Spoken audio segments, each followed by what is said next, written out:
Hello students, एजी solution classes में आपका स्वागत है। तो आज आपका केमिकल काइनेटिक्स का तीसरा लेक्चर है। तो हम लोग पिछले लेक्चर में देखे थे average rate of reaction, instantaneous rate of reaction और उसका ग्राफ देखे थे। और आज हम लोग कुछ पढ़ने वाले हैं स्टोइकियोमेट्रिक कोफिशिएंट। क्या पढ़ने वाले हैं? स्टोइकियोमेट्रिक कोफिशिएंट के बारे में कुछ नॉलेज देंगे आपको, और उसके आधार पे आपको कुछ इक्वेशन बताए जाएंगे। तो आज का जो लेक्चर होगा आपका stoichiometric coefficient for reactants and product. तो stoichiometric coefficient of reactant and product के लिए जो रेट ऑफ रिएक्शन होता है सेम होना चाहिए। सबका रेट ऑफ रिएक्शन क्या होना चाहिए? सेम होना चाहिए। तो चलिए कुछ एग्जाम्पल देखते हैं और आपको बताते हैं। यदि constant coefficient stoichiometric constant coefficient same नहीं है तो यहाँ पे आपको समझ में नहीं आ रहा हो कि स्टोइकियोमेट्रिक कोफिशिएंट यहाँ पे क्या है। जैसे मान लीजिए आपका दिया हुआ ए प्लस बी और ये जो बन रहा है आपका सी प्लस डी।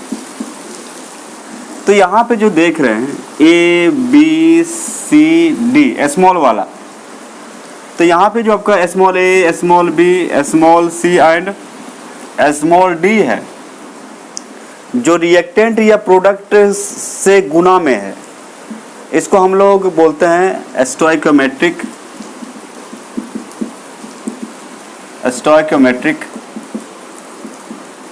कोफिशिएंट।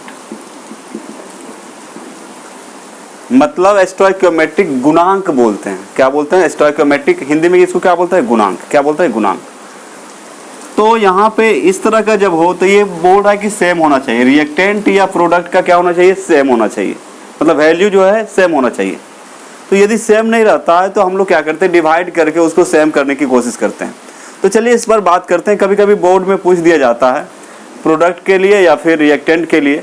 तो अभी आपको बताते हैं, बहुत ही सिंपल वे में बताने जा रहे हैं और आई होप कि आप समझ जाओगे आराम से, दिक्कत नहीं होना चाहिए।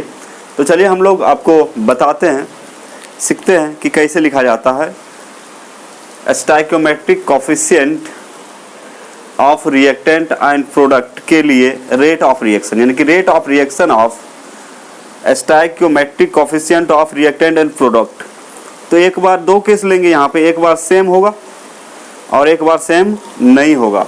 तो सेम करने के लिए क्या करना पड़ेगा ये आपको आज बताएंगे हम। बहुत ही इजीली आप सीख पाएंगे। तो चलिए हम लोग स्टार्ट करते हैं।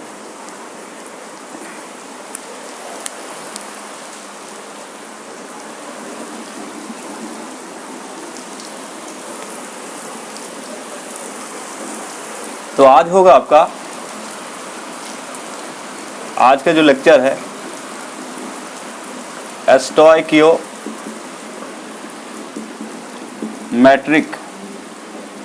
स्टोइकियोमेट्रिक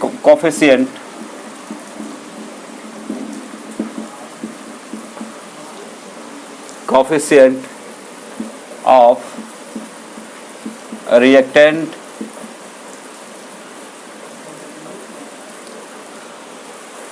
रिएक्टेंट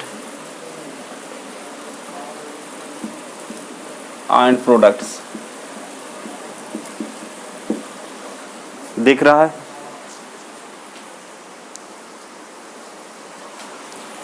तो ज़्यादा ऊपर हो गया तो नीचे लिखता हूँ। तो आज का जो लेक्चर है आपका stoichiometric coefficient of reactants and products. ठीक है? Stoichiometric coefficient of reactants and products. इसी को हम लोग बोलते हैं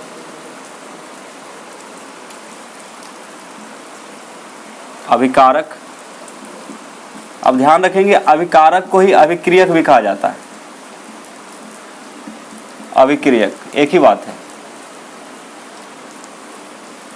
एवं प्रतिफल, और आपको पता है प्रतिफल को ही हम लोग क्या बोलते हैं, उत्पाद का क्या चीज, स्टोइकियोमेट्री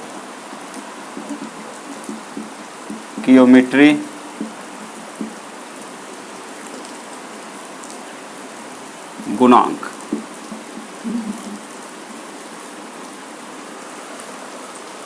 तो इस तरह की बातें हैं, आप इसको ध्यान रखेंगे।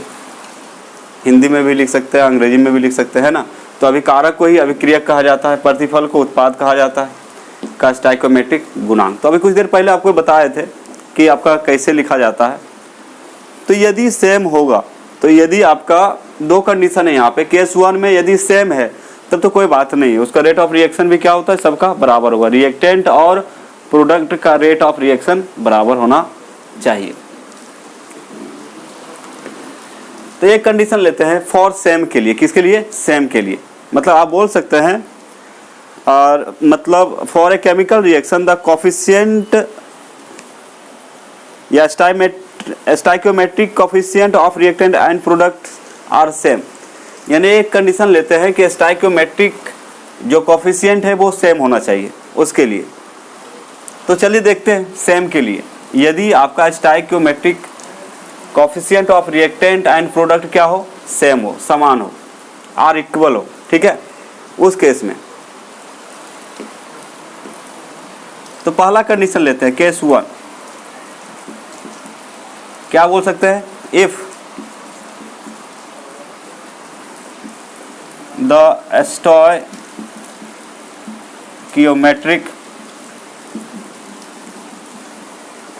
Coefficient of reactant and products are same। यदि सेम हो तो फिर क्या करते हैं हम लोग, मतलब यही चीज़ है, दोनों का जो है आपका गुणांक जो है सेम यदि होगा तो क्या होगा। जैसे एक उदाहरण से आपको समझाते हैं। जैसे मान लीजिए आपका Hg है और Cl2 है, Hg है और Cl2 है, ये दोनों रिएक्ट करेगा तो बनेगा HgCl2। क्या बनेगा, HgCl2 बनेगा, और ये सॉलिड में होगा। तो इसका यदि रेट निकालना है तो हमें निकालना है if the stoichiometric coefficient of reactant and product are same. उस केस में रेट ऑफ रिएक्शन निकालना है। तो रेट ऑफ रिएक्शन आपको बता चुके हैं, रेट ऑफ रिएक्शन आर बराबर माइनस होता है change in concentration of reactant, R for यहाँ क्या है, रिएक्टेंट, बटा change in time, change in time. ये था आपका आर के लिए, यानी कि रिएक्टेंट के लिए। फिर एक चीज़ और बताए थे, आर पी यानी कि प्रोडक्ट के लिए, rate of reaction of product. तो आपको बताया इसमें प्लस होता है, change in concentration of product बता चेंज इन टाइम। इसको सिर्फ ध्यान में रखना है, ये दो बात ध्यान में रखना है कि रिएक्टेंट का रेट ऑफ रिएक्शन नेगेटिव होता है, चूँकि फाइनल वैल्यू टू माइनस करेंगे इनिशियल वैल्यू, इनिशियल कॉन्सेंट्रेशन से फाइनल कॉन्सेंट्रेशन से इनिशियल कॉन्सेंट्रेशन में घटाएंगे। तो आपको पता होना चाहिए कोई भी रिएक्टेंट का शुरू में उसका कॉन्सेंट्रेशन ज़्यादा होता है, और जब रिएक्शन शुरू हो जाता है तो फिर रिएक्टेंट का कॉन्सेंट्रेशन घटता है और प्रोडक्ट का कॉन्सेंट्रेशन बढ़ता है। तो फाइनल माइनस इनिशियल कॉन्सेंट्रेशन को करेंगे तो फाइनल तो कम हो गया, इनिशियल में ज़्यादा था, तो ज़्यादा से कम को घटाइएगा, मतलब कम को ज़्यादा से घटाइएगा तो चेंज किसका रहेगा, ज़्यादा का, इसलिए माइनस का। और स्पीड कभी माइनस में नहीं होता है, लेकिन इसका वैल्यू जो आएगा माइनस, तो माइनस माइनस क्या हो जाएगा, प्लस, इसलिए पहले क्या लगा दिए, यहाँ पे प्लस लगा दिए। तो चलिए हम लोग if the stoichiometric coefficient of reactant and product are same, यदि सेम हो, यदि क्या हो, सेम हो। तो फॉर एग्जांपल ले सकते हैं, जैसे मान लिया जाए आपका दिया हुआ है Hg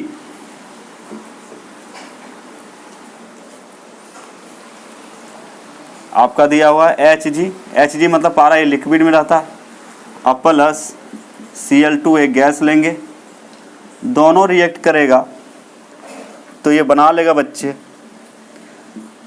HgCl2 और ये सॉलिड स्टेट में प्राप्त होता है।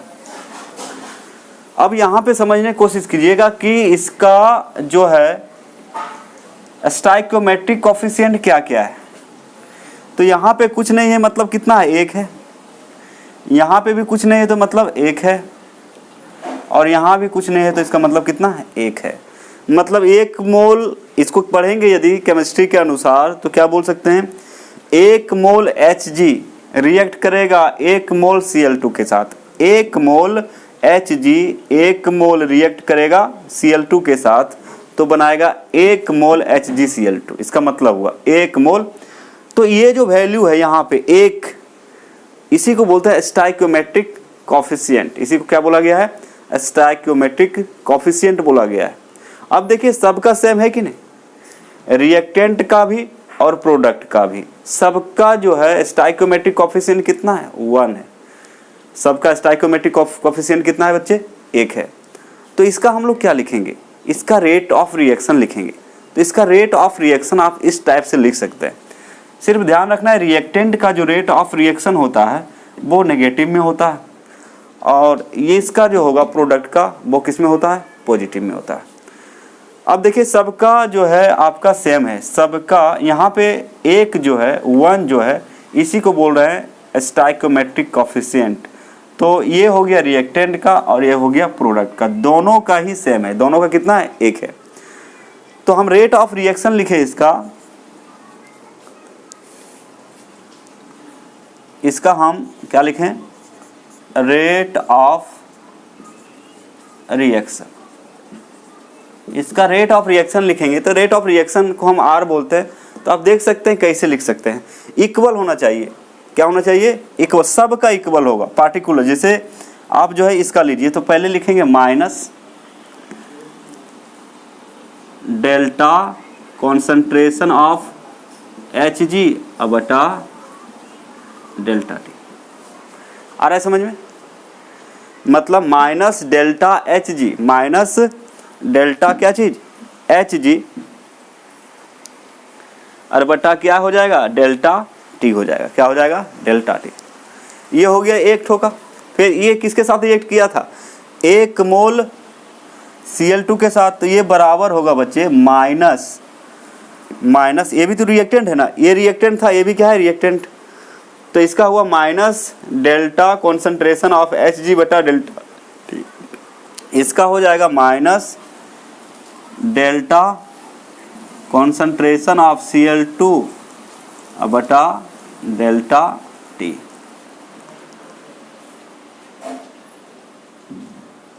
इज इक्वल टू, तो रिएक्टेंट का काम हो गया, ये दोनों रिएक्टेंट का लिख दिए, और ये बराबर होगा प्रोडक्ट के रेट ऑफ रिएक्शन के बराबर। तो इसको आप लिख सकते हैं, ये तो प्लस में होगा तो प्लस आप लिखिए या नहीं लिखिए, तो डेल्टा कॉन्सेंट्रेशन ऑफ HgCl2 बटा डेल्टा T। ये क्या है, आपका रेट ऑफ रिएक्शन है। तो इस तरह से हम लिख सकते हैं। तो ये चीज़ आप ध्यान रखिएगा कि रेट ऑफ रिएक्शन, यदि कोई रिएक्शन दिया हुआ है उसका स्टाइकियोमेट्रिक यदि सेम हो तो आपको जैसे वैसे लिख देना है, कुछ करने की ज़रूरत नहीं है। मतलब ये जो चेंज रेट ऑफ रिएक्शन होता है रिएक्टेंट का, सब एक दूसरे का इक्वल होता है। फिर बाद में यदि इसके आधार पर कोई क्वेश्चन देता है तो मान लीजिए इसका वैल्यू पता है, इसका वैल्यू पता है और इसका भी वैल्यू पता है, तो इसका निकाल लेंगे। 2 का पता है तो एक तीसरा का अपने आप क्या हो जाएगा, कंपेयर करके क्या करते हैं, निकाल लेते हैं। तो इसको ध्यान में रखिएगा, सबको समझ में आ गया होगा, है ना। तो यहाँ पे कुछ है नहीं, रेट ऑफ रिएक्शन जो है इस तरह से लिखा जाता है, स्टाइकियोमेट्रिक यदि सेम हो तो। और स्टाइकियोमेट्रिक यदि सेम नहीं हो तो फिर हम लोग क्या करेंगे, देखते हैं। तो आप क्या करें, इसका फटाफट, और इसको ध्यान रखिएगा, रेट ऑफ रिएक्शन आपको बता चुके हैं, है ना, यूनिट भी बताए थे, क्या होता है, मोल into litre inverse into second inverse, मोल into litre inverse into second inverse. तो आप क्या करें, इसका फटाफट नोट कर लें। खाली ध्यान में रखना आपको, रिएक्टेंट को किस में लिखा जाता है, माइनस में, और प्रोडक्ट को किस में होता है, प्लस में। ये चीज़ हम पहले बता चुके हैं। तो चलिए इसका जल्दी से आप लोग स्क्रीनशॉट ले लें।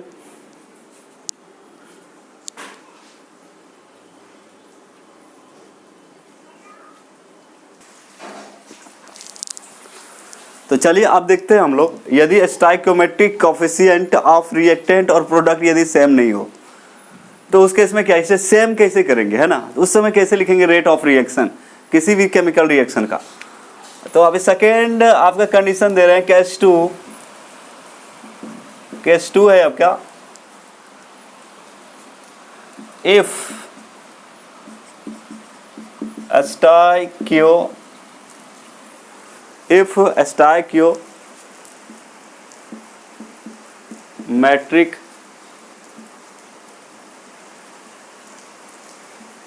stoichiometric coefficient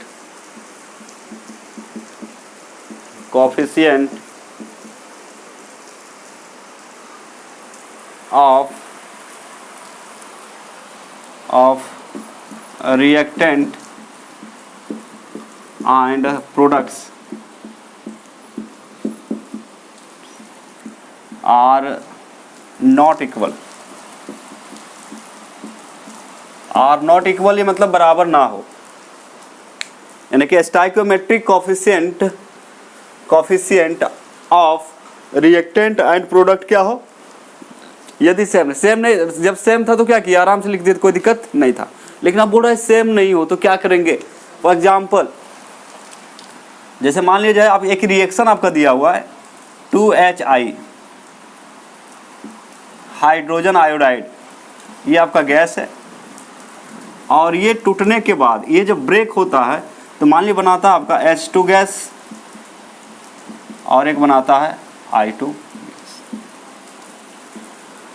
अब देखिए इसका ये आपका रिएक्टेंट है और ये दोनों क्या है, प्रोडक्ट है। ये रिएक्टेंट और ये क्या है आपका प्रोडक्ट है।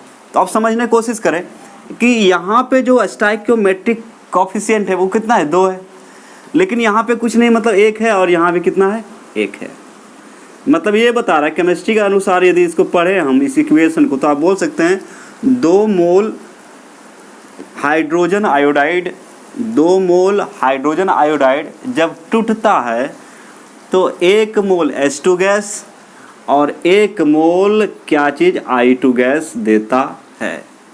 जब 2 मोल HI ब्रेक करेगा, मतलब इसका डिसोसिएशन होगा, तो ये 1 मोल देगा H2 गैस और 1 मोल देगा।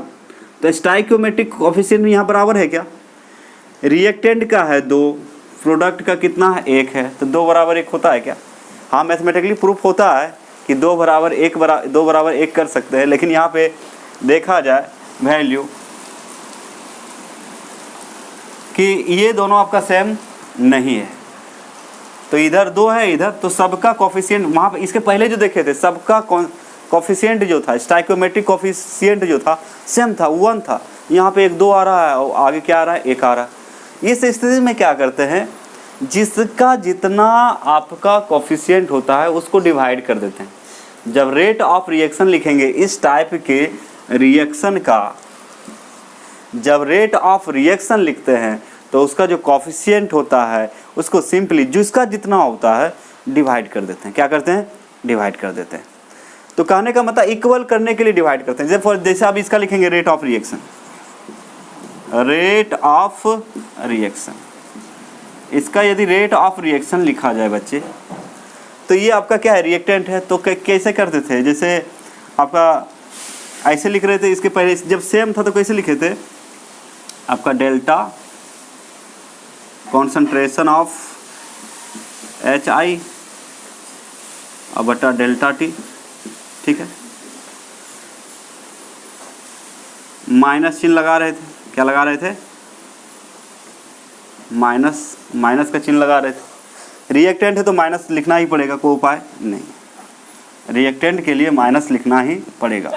जैसे इसको लिख रहे थे delta change in concentration of HI और अपॉन डेल्टा T, एक माइनस लगा रहे थे, और ये बराबर हो जाएगा आपका प्रोडक्ट। तो प्रोडक्ट में प्लस होता है, तो प्रोडक्ट में क्या लिखेंगे, डेल्टा कॉन्सेंट्रेशन ऑफ H2 बटा delta T is equal to, I2 भी क्या है, प्रोडक्ट है, तो डेल्टा क्या लिखेंगे, डेल्टा कॉन्सेंट्रेशन ऑफ I2 बटा डेल्टा T टी, ये पॉजिटिव होगा, ये प्रोडक्ट है इसलिए क्या होगा, पॉजिटिव होगा। आपको पहले बता चुके हैं, ग्राफ से भी बताया गया था। तो ये तो सेम दिख रहा है, लेकिन यहाँ पे कितना है, 2 है। यदि यहाँ पे 1 रहता तो ठीक है चलता, लेकिन यहाँ पे कितना आ गया, 2, जो कि मैच नहीं कर रहा है। तो जिसका जितना ज़्यादा आ रहा है उसको सिंपली हम लोग क्या करते हैं, इसको लिख सकते हैं 1/2। क्या लिखते हैं आप लिख सकते हैं -1/2। माइनस कितना लगा देना है यहाँ पे, -1/2।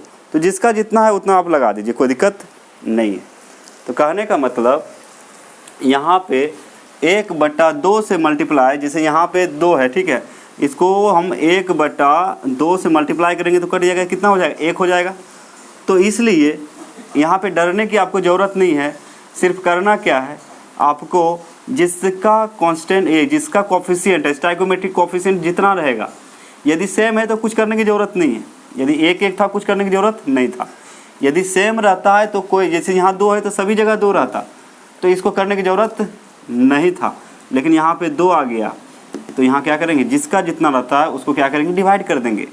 तो ये 2 गुना 1/2 करेंगे तो 2 का क्या हो जाएगा, कट जाएगा। तो ये क्या दिखाएगा, सेम दिखाएगा। इसलिए 1/2 से क्या किए, आपका भागा दे दिए। तो जितना कांस्टेंट कोफिशिएंट रहेगा, रेट ऑफ रिएक्शन सबका क्या होगा, सेम होगा। बस जितना आपका स्टोइकोमेट्रिक कोफिशिएंट रहेगा उसको डिवाइड कर देना। क्या करना है, डिवाइड कर देना।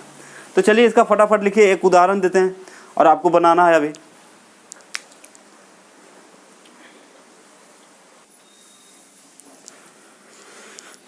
चलिए और एक एग्जांपल देखते हैं आपको। इसको क्या करना है, इसका रेट ऑफ रिएक्शन लिखना है। आप देखिए यहाँ पे जो स्टोइकोमेट्रिक कोफिशिएंट है इसका 5 है, इसका 1 है, यहाँ कुछ नहीं है तो मतलब कितना है आपका 1 है, यहाँ पे 6 है, इसका 3 है, इसका 3 है, बराबर है क्या।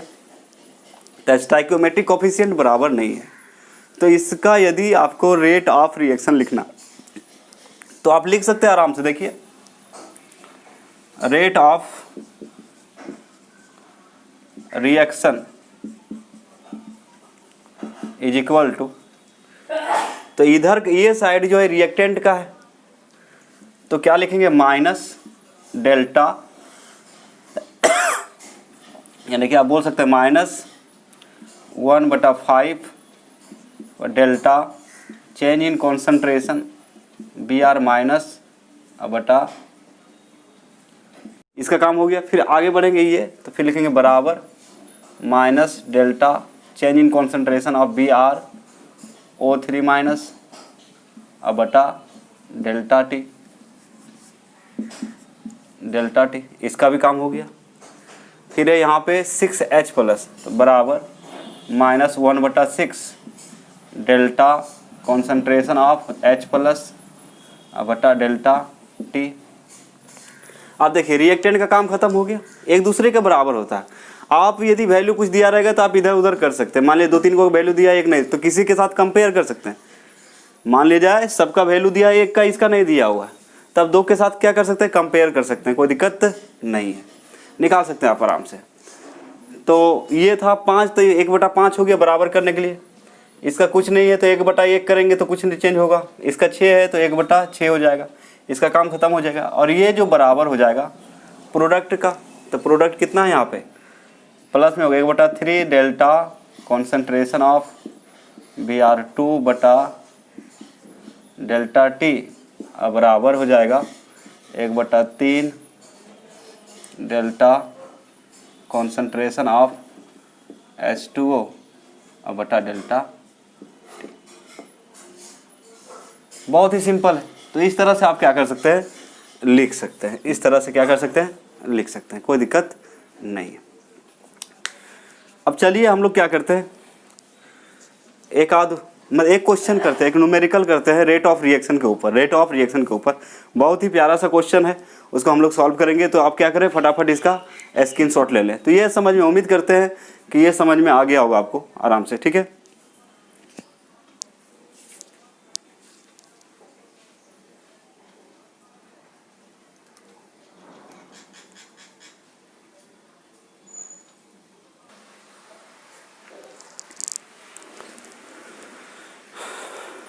तो चलिए अभी एक न्यूमेरिकल हम लोग करेंगे, बहुत ही सुंदर है। बहुत ही मस्त है, आराम से आप बना सकते हैं, है ना। तो सबसे पहले क्या करते हैं, क्वेश्चन को समझ लेते हैं, क्वेश्चन क्या है उसको देख लेते हैं, है ना। उसके बाद इसको क्या करेंगे, हम लोग सॉल्व करेंगे। बहुत इजीली सॉल्व कर सकते हैं, जो तरीका आपको बताया गया इसके पहले, है ना।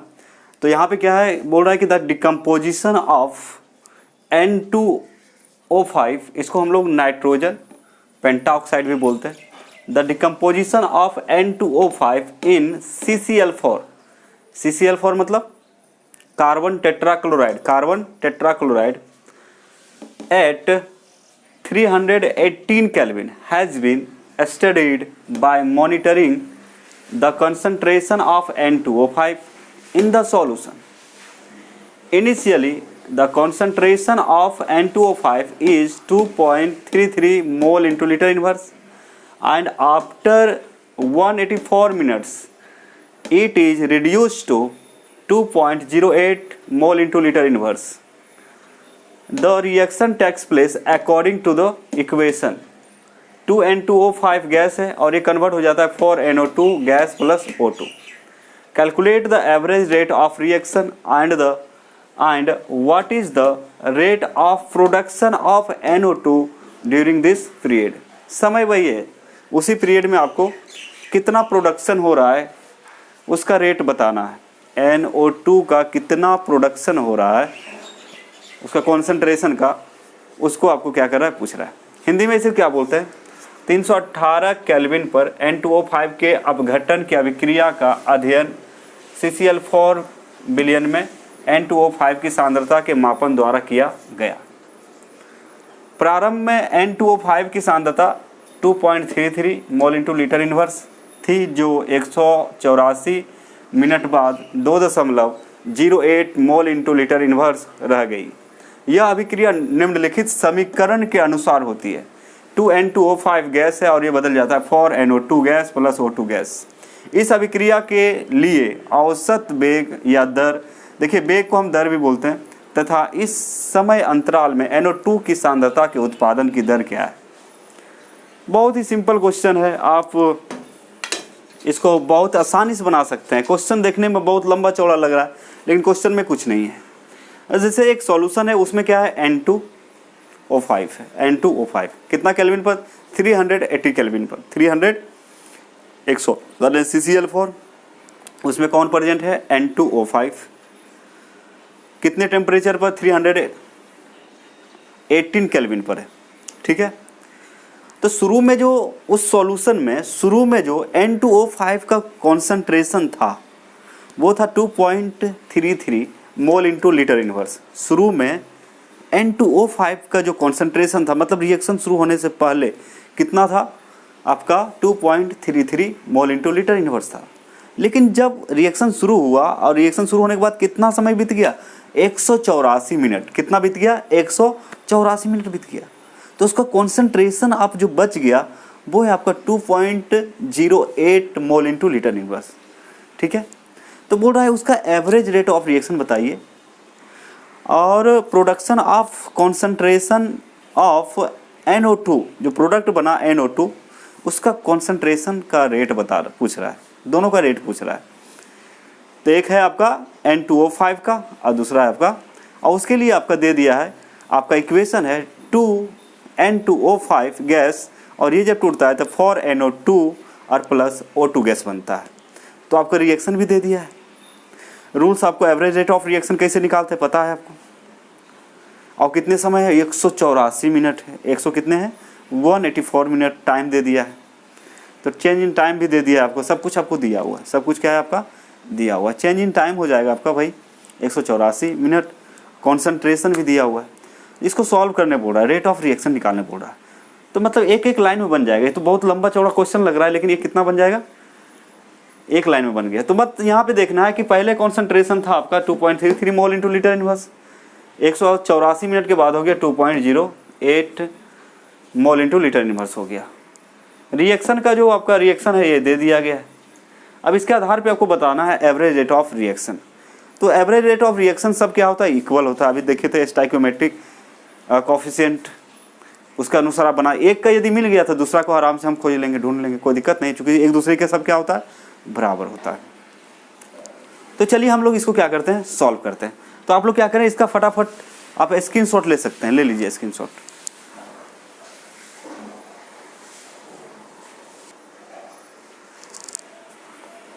आइए तो हम लोग क्या करते हैं, इसको मिलकर सॉल्व करते हैं, ठीक है। क्वेश्चन को बहुत ईजिली, क्वेश्चन का देखिए टर्म याद हो गया होगा कि एक CCl4 के सॉल्यूशन में कौन है आपका, N2O5 है, N2O5 है। उसका रिएक्शन चल रहा है, क्या चल रहा है, रिएक्शन चल रहा है। तो रिएक्शन में क्या मतलब, शुरू में जो N2O5 सॉल्यूशन में क्या मेजर किया गया, सॉल्यूशन में आपका N2O5 का क्या देखा गया, कॉन्सेंट्रेशन वो कितना था शुरू में, 2.33 मोल इंटू लीटर इनवर्स था। और जब रिएक्शन शुरू हो गया और समय कितना बीत गया, 184 मिनट, 184 मिनट के बाद जब देखा गया उसका कॉन्सेंट्रेशन फिर से जब मेजर किया गया तो उसका कॉन्सेंट्रेशन पाया गया 2.08 मोल इंटू लीटर इनवर्स। आ रहा है समझ में। तो पूछ रहा है भाई उसका एवरेज रेट ऑफ रिएक्शन क्या है, और average rate of reaction of production पूछ रहा है, कितना चेंज आया है। तो कॉन्सेंट्रेशन पूछ रहा है और आपका औसत दर पूछ रहा है। आप आराम से इसको निकाल सकते हैं, कोई दिक्कत नहीं है। तो सबसे पहले गिवन डेटा जो दिया हुआ है वो देख लेते हैं, इसको सॉल्व करेंगे। यहाँ तक दिख रहा है ना, ओके हाँ ठीक है। चलिए हम लोग क्या करते हैं, इसको सॉल्व करते हैं, है ना। तो इनिशियल कॉन्सेंट्रेशन जो दिया हुआ है, जो गिवन है उसको लिख देते हैं आपको, ठीक है। गिवन, गिवन मतलब जो दिया गया है, इनिशियल कॉन्सेंट्रेशन ऑफ रिएक्टेंट ये दिया है आपका 2.33 मोल इंटू लीटर इनवर्स। ध्यान दें, ठीक है। फाइनल कॉन्सेंट्रेशन दिया है, final concentration of reactant 2.08 mole into litre inverse. मतलब शुरू में इतना था, कौन, N2O5 है ना। रिएक्टेंट यहाँ पे कौन है, N2O5, मतलब यहाँ पे रिएक्टेंट कौन है आपका, N2O5, वो इतना है। और टाइम जो दिया हुआ आपका, यानी कि डेल्टा टी जो दिया हुआ है, चेंज इन टाइम जो दिया हुआ आपका,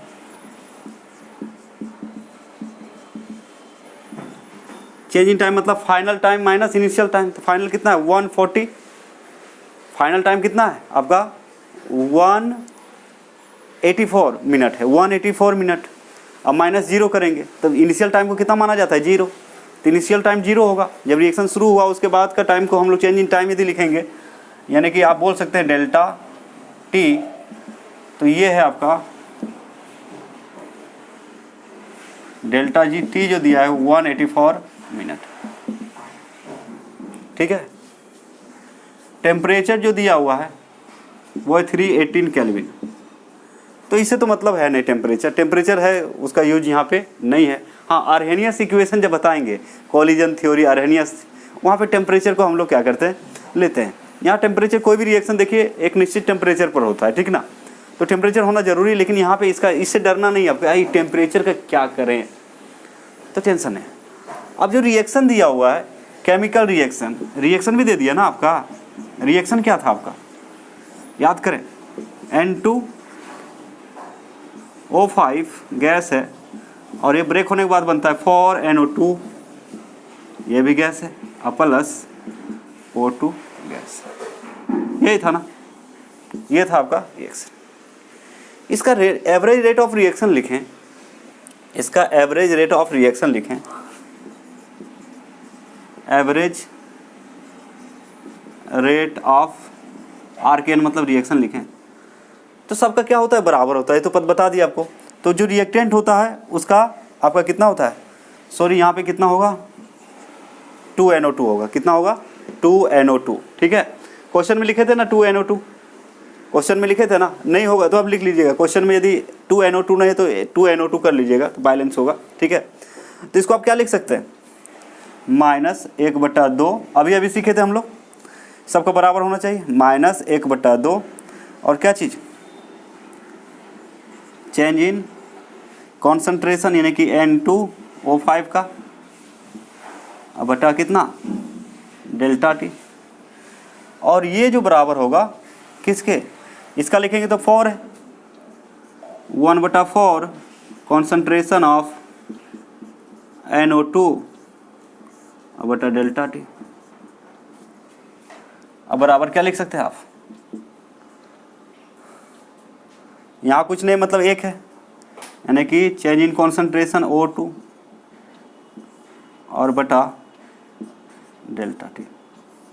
ये हम जानते हैं, वी नो दैट, ये हमें पता है, ये रिलेशन आपको क्या है पता है, कुछ देर पहले ही बताए थे कि यदि कॉफिशिएंट यानी कि स्टाइकोमेट्रिक कॉफिशिएंट यदि सेम नहीं रहेगा उस केस में भी रेट आप लिख सकते हैं। कैसे लिखते हैं, तो जितना रहता है इसका स्टाइकोमेट्रिक कॉफिशिएंट उसको क्या करते हैं डिवाइड कर देते हैं, सब इक्वल हो जाएगा। तो बात जो हमने करना है इसके ऊपर करना है और इसके ऊपर करना है, 2 क्वेश्चन दिया है, इससे मतलब नहीं है ना, ऐसे तो इक्वल होगा सब लेकिन उससे मतलब नहीं है। तो चलिए हम लोग क्या करते हैं कैलकुलेट करते हैं इसको। यहाँ तक कोई दिक्कत है क्या, यहाँ तक कोई दिक्कत नहीं, ये आपका टर्म दिया हुआ है और इससे आपको कोई दिक्कत नहीं होना चाहिए, ठीक है। तो चलिए पहला क्वेश्चन डील करते हैं, एवरेज रेट ऑफ रिएक्शन, यानी कि इसको आप लिख सकते हैं RAV, average rate of reaction. तो हम लोग पहले देख लेते हैं किसका, इसका N2O5 का, ठीक है। तो ये लिखेंगे -1/2 है ना, और डेल्टा कॉन्सेंट्रेशन ऑफ N2O5 बटा क्या होता है डेल्टा टी।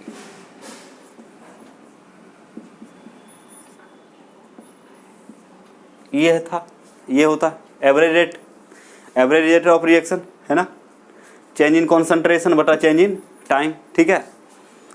तो क्या क्या दिया हुआ है, इसका चेंज इन कॉन्सेंट्रेशन कितना दिया हुआ है, फाइनल कॉन्सेंट्रेशन कितना है 2.05 और इनिशियल कितना है। तो चेंज इन कॉन्सेंट्रेशन मतलब समझ में आता है ना आपको, चेंज इन कॉन्सेंट्रेशन मतलब क्या लिखे थे, delta R is equal to क्या हो जाएगा, मतलब आप इसको लिख सकते हैं डेल्टा ये होता है आपका R2 माइनस R1 होता है ना, final concentration minus initial concentration, मतलब इतना माइनस इतना, इतना माइनस इतना, आ रहा है समझ में बात है ना। तो आप इसको देख चुके थे चेंज इन कॉन्सेंट्रेशन कैसे लिखते हैं, तो final concentration minus initial concentration. आप समझिए यहाँ पे कितना दिया हुआ -1/2 है, ठीक है। और इसको आप क्या लिख सकते हैं, चेंज इन कॉन्सेंट्रेशन शुरू में कितना है, फाइनल कितना है, शुरू में इतना था फाइनल इतना है, तो 2.08, ठीक है 2.08 और फिर हो जाएगा -2.33 अपॉन कितना हो जाएगा डेल्टा टी 184। अब यहाँ पे क्या होता है, रेट का यूनिट क्या होता है, रेट ऑफ रिएक्शन का मोल इंटू लीटर इनवर्स, जैसे इसका कितना है मोल इंटू लीटर इनवर्स, अब बटा क्या हो जाएगा मिनट, यानी कि आप लिख सकते हैं इसका unit mole into litre inverse into minute inverse. ये मिनट है ऊपर जाएगा क्या हो जाएगा मिनट इनवर्स, सेकेंड रहता सेकेंड, हावर में रहता घंटा में रहता तो घंटा में। तो आ रहा है समझ में। अब इसको क्या करें सॉल्व करें, तो इसको सॉल्व कीजिएगा तो इसको घटाइए, घटा लें आप लोग, थोड़ा सा पॉज करके वीडियो सॉल्व करें इसको।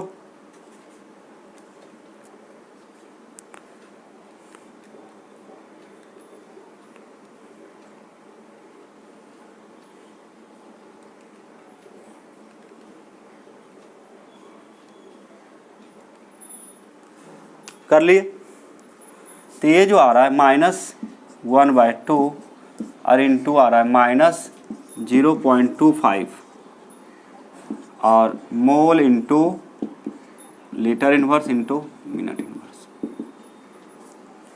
अब ये माइनस माइनस क्या हो गया, माइनस माइनस क्या हो जाएगा, और अपॉन कितना है जी 184,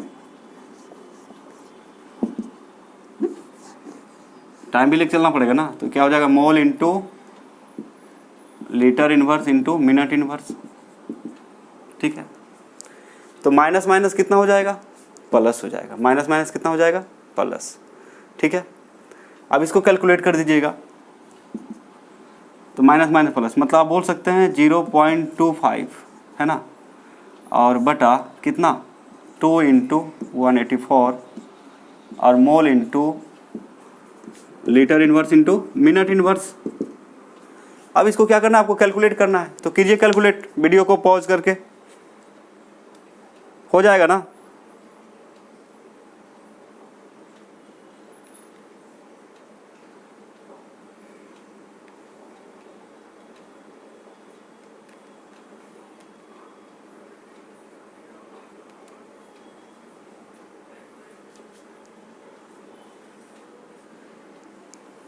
हो गया, तो कितना आया होगा आप लोग का 6.79 इंटू 10⁻⁻4 मोल into litre inverse into minute inverse, और ये हो गया आपका पहला आंसर।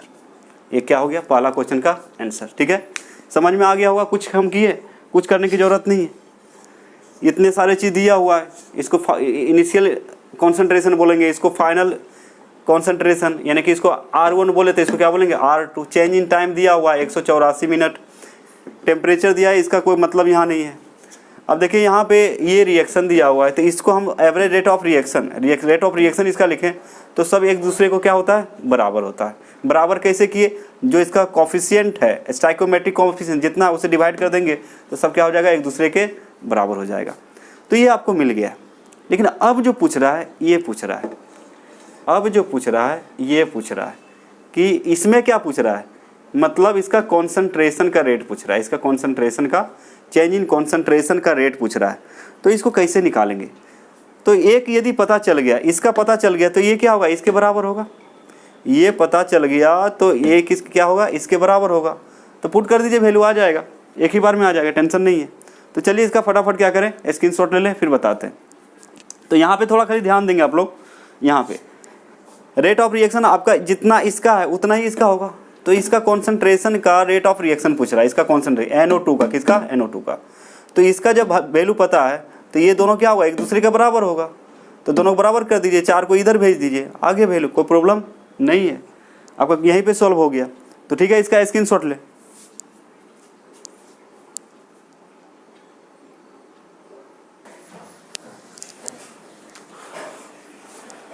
दूसरा जो क्वेश्चन था बच्चे वो था आपका rate of production, rate of production of NO2, rate of production of NO2। उसी समय आपको निकालने बोल रहा है कि rate of production of NO2। अब देखिए आप जानते हैं तो R यानी कि रेट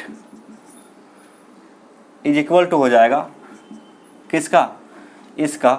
कितना आया था आपका, रिएक्शन को याद कीजिए, 2NO2 गैस, ये बना था आपका 4NO2 गैस और प्लस कितना O2 गैस, ये था रिएक्शन।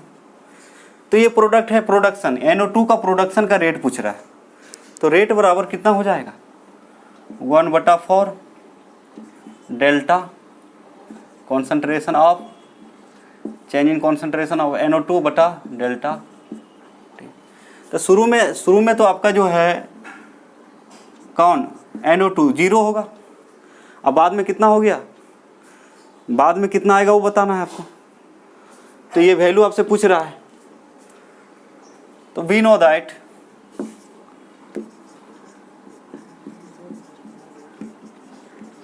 आप जानते हैं, क्या जानते हैं, अब ये दोनों क्या होगा, इसके बराबर होगा। तो कहने का मतलब आपको पता है बच्चे, क्या पता है, यानी कि आप बोल सकते हैं माइनस, या फिर जो उसका जो कॉन्सेंट्रेशन है -1/2 डेल्टा कॉन्सेंट्रेशन ऑफ N2O5 अब बटा कितना delta T is equal to कितना होता है 1/4 और डेल्टा कॉन्सेंट्रेशन ऑफ NO2 और बटा कितना डेल्टा टी। तो तीनों ही बराबर होता है, ये सब क्या होगा बराबर होगा। तो हमें रिलेशन किसके बीच चाहिए, इसके और इसके बीच। एक का वैल्यू हमें पता है ना, तो इसका वैल्यू पता है तो क्या करेंगे, इसका वैल्यू पुट करेंगे। तो कहने का मतलब क्या लिख सकते हैं आप लिख सकते हैं 1/4 कॉन्सेंट्रेशन ऑफ NO2 और बटा कितना delta T is equal to, बराबर है ये दोनों। तो जब बराबर है तो इसका वैल्यू अभी भी निकाले थे, कितना आया था याद कीजिए, इसका वैल्यू कितना आया था आपका 6.79। इसका वैल्यू पता है ना आपको, इसका वैल्यू पता है, अभी निकालें। चलिए इसको ऐसे लिखते हैं आपका सहूलियत के लिए। इसका वैल्यू हमें पता है, इसका वैल्यू हमें पता है, यानी कि R है ये। तो जब इसका वैल्यू पता है तो लिख देंगे इसका वैल्यू कितना आया था 6.79 क्या चीज़ mole into 79 into 10 to power -4 और mole into litre inverse into minute inverse, ये आया था। तो ये बराबर किसके हो जाएगा इसके, तो 1/4 और डेल्टा कॉन्सेंट्रेशन ऑफ NO2 और अपॉन कितना हो जाएगा डेल्टा टी। 4 को इधर कर दें, होगा कि नहीं। तो रेट ऑफ प्रोडक्शन नहीं मिल जाएगा आपको, रेट ऑफ प्रोडक्शन मिल जाएगा आपको। तो करना क्या है कि आप लिख सकते हैं आपको डेल्टा कॉन्सेंट्रेशन ऑफ NO2 बटा delta T is equal to, अब देखिए ये 4 इधर आ जाएगा तो कितना हो जाएगा 4 इंटू 6.79 इंटू 10 पावर -4 मोल into litre inverse into minute inverse, ये तो यूनिट है। बस कुछ नहीं, गुना कर दें, गुना कर दीजिए उसको, कितना आता है फाइनल देख लीजिए कितना आ रहा है। तो इसका जो वैल्यू आ जाएगा 2.73। तो delta change in concentration of NO2 अब बटा डेल्टा टी आ जाएगा आपका 2.73 इंटू 10 पावर -3 मोल into litre inverse into minute inverse. तो ये है आपका रेट ऑफ प्रोडक्शन, ये क्या है आपका रेट ऑफ प्रोडक्शन